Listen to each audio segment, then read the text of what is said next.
Hi everyone, मैं doctor Nitin Kumar Rajput. आज हम डिस्कस करने जा रहे हैं मम्प्स डिजीज़ के बारे में।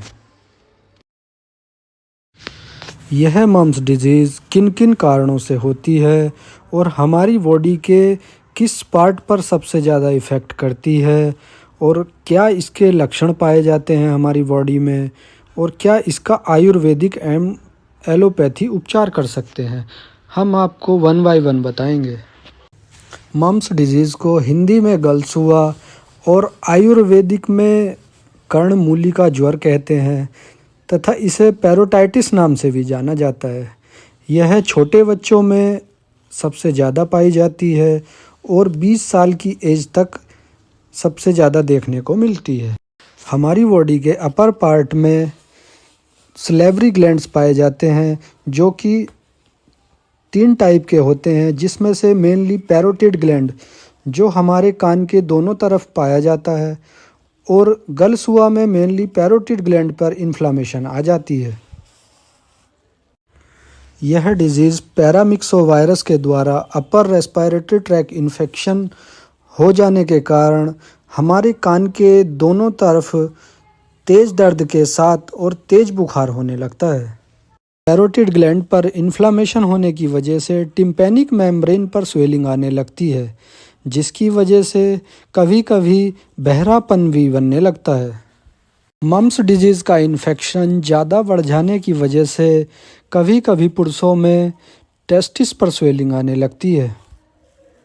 अगर मम्प्स डिजीज़ के ट्रीटमेंट में पेशेंट लापरवाही करता है तो उसकी वजह से फीमेल में ओवेरी और ब्रेस्ट पर स्वेलिंग आने लगती है एंड कभी कभी इनफर्टिलिटी के चांस भी बन जाते हैं।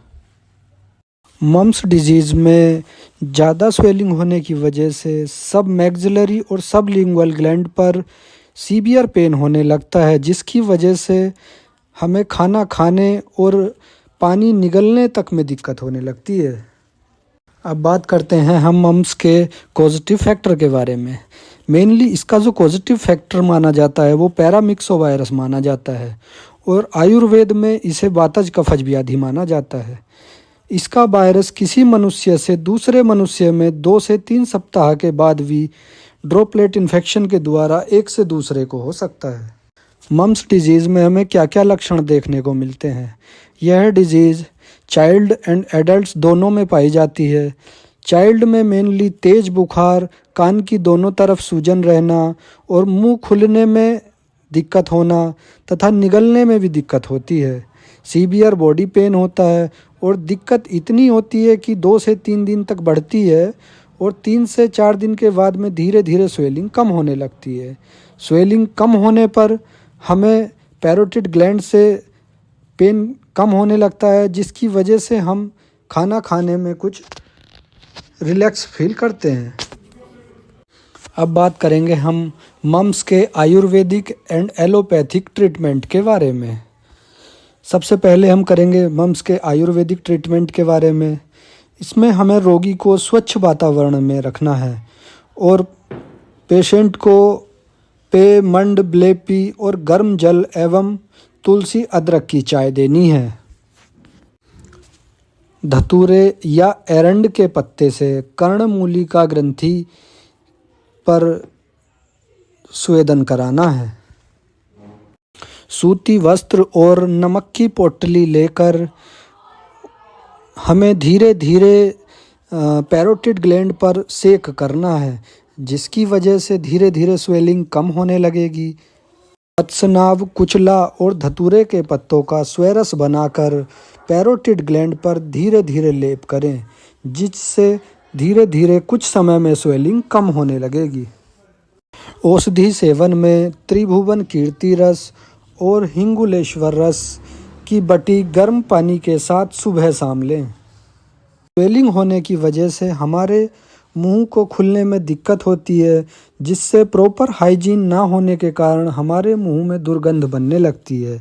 इसके लिए हमें कवल गंडूस आदि की प्रक्रिया करते रहना है तथा उसके कपड़े, वस्त्र व खाने के बर्तन सभी अलग रखें। मम्प्स के एलोपैथी ट्रीटमेंट में हमें एंटीबायोटिक ड्रग्स तथा एंटीपायरेटिक ड्रग्स का यूज करना है। एंटीबायोटिक में एमोक्सिसिलिन, एजिथ्रोमाइसिन, क्लैरिथ्रोमाइसिन आदि का यूज कर सकते हैं तथा एंटीपायरेटिक ड्रग्स आइबुजैसिक और मेफेमेनिक एसिड, पैरासीटामोल आदि का यूज कर सकते हैं। पैरोटिड ग्लैंड पर स्वेलिंग होने पर एंटी इन्फ्लामेटरी जेल को लोकली अप्लाई कर सकते हैं। मम्स के ट्रीटमेंट के लिए प्रॉपर वैक्सीनेशन ज़रूरी है, जिसमें measles, mumps, rubella MMR vaccine properly वाई चार्ट फॉलो करें। Thank you, bye bye. Please like, share and subscribe my channel.